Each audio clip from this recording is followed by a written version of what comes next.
Aventurier courageux, aventurier au courage, aventurier au Yako. La Libye, là, on a tout vu, là, c'est potentiellement risqué. Les immigrants, là, c'est nous, c'est nous, c'est nous, aventuriers. Le Covid-19 a ralenti le pouls de la terre entière, mais pas les traversées de migrants en Méditerranée. Après 3 mois d'arrêt liés à la crise sanitaire, l'Ocean Viking, le bateau humanitaire de l'association SOS Méditerranée, reprend enfin ses opérations de sauvetage. Un départ que Ludovic, marin sauveteur de 36 ans, attend depuis des semaines. T'es à terre, t'es concentré, t'as les mains dans les moteurs, dans les trucs, mais là, de voir le bateau bouger, de sentir le bateau vibrer, ça fait sens. En l'absence presque totale de bateaux humanitaires pendant la pandémie, au moins 300 personnes sont mortes en mer entre janvier et juin. Ça prouve qu'il y ait des navires de sauvetage ou non sur zone, des départs quand même et des personnes, des êtres humains qui se noient. Donc un bateau comme ça n'a rien à faire à quai pendant des semaines. Ça agit comme un pansement et tant que la plaie est là, et tant que la plaie saigne et est béante, et ben, il faut qu'on y soit. À peine arrivée dans la zone de recherche à 30 km de l'île italienne de Lampedusa, l'équipe repère un bateau en détresse.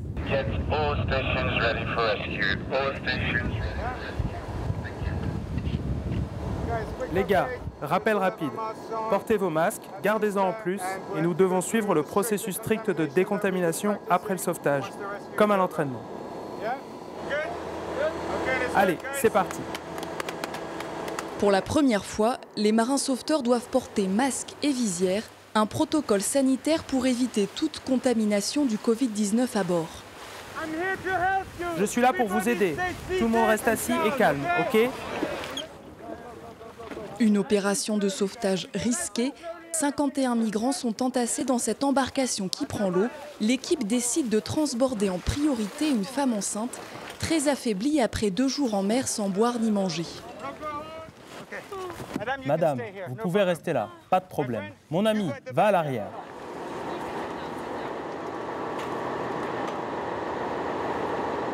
Tous les rescapés sont sains et saufs. Mais avant de pouvoir reprendre des forces, tous doivent suivre le protocole Covid. Désinfection au chlore pour les sauveteurs, prise de température quotidienne et port du masque obligatoire pour tous. Si un cas paraît avoir des symptômes, on l'isole, mais de toute manière, il faut qu'on fasse comme si tout le monde était potentiellement Covid et qu'on fasse très attention à tous les gestes d'hygiène tout le temps. Pour qu'on puisse continuer les interventions en mer, parce qu'on ne peut pas s'arrêter à cause du Covid, on ne peut pas arrêter de sauver les gens à cause du Covid. Les opérations de sauvetage s'enchaînent. 180 migrants sont secourus en 6 jours. Amir, un jeune Pakistanais de 18 ans, n'en revient toujours pas d'être encore en vie. Pendant 5 jours, nous n'avions pas de nourriture, rien, pas d'eau. On buvait l'eau de mer. Ma nouvelle vie commence, parce qu'hier je me disais, je vais sûrement mourir demain. Mais quand j'ai vu votre bateau, j'ai pensé, Dieu merci, maintenant j'ai une autre chance.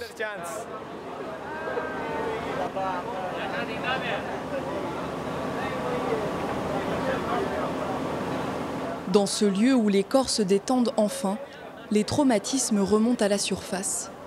Mervis, la jeune Camerounaise enceinte, avait été kidnappée en Libye avec son mari. Elle a connu la torture et la faim avec des conséquences dramatiques. Il y a beaucoup de gens qui sont morts en prison devant moi.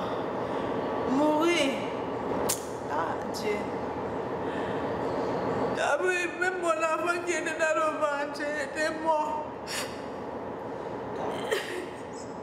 J'avais peur aussi que si je ne reviens pas en Europe, le déjà avant s'il va mourir, c'est ce que ma père, c'est que mon cœur disait que je viens en Europe pour que j'accouche mon enfant.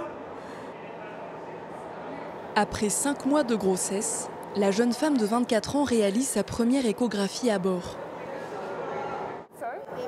Le bébé va bien ? Oui, et il fait de petits mouvements, donc c'est très bien, c'est très rassurant. Quand je vois si fière, si heureuse, il manque les mots pour parler.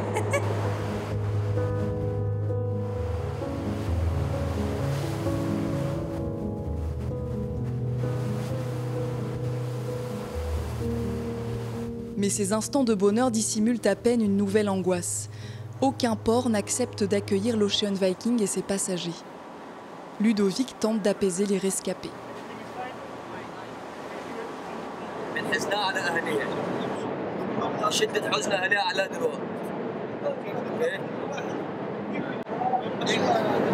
Les comptes à laisser comme ça, ils sortent dans la mer.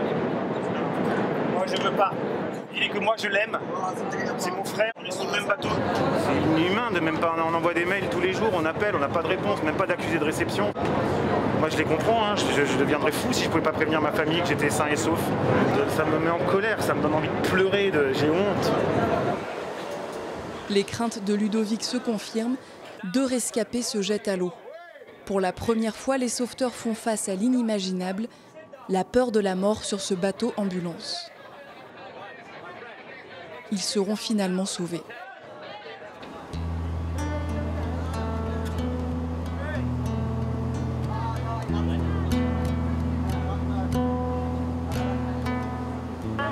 Au bout de 10 jours interminables, nous allons débarquer demain matin en Sicile.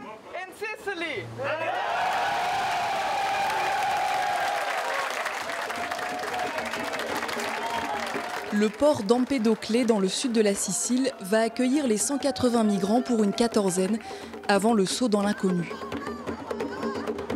L'Ocean Viking ne le sait pas encore, mais les autorités italiennes vont immobiliser le navire ambulance quelques jours plus tard pour irrégularité technique. À l'heure du Covid-19, les difficultés s'accroissent, mais la détermination de l'association aussi. Ses membres sont prêts à repartir au plus vite en mer et contre tous.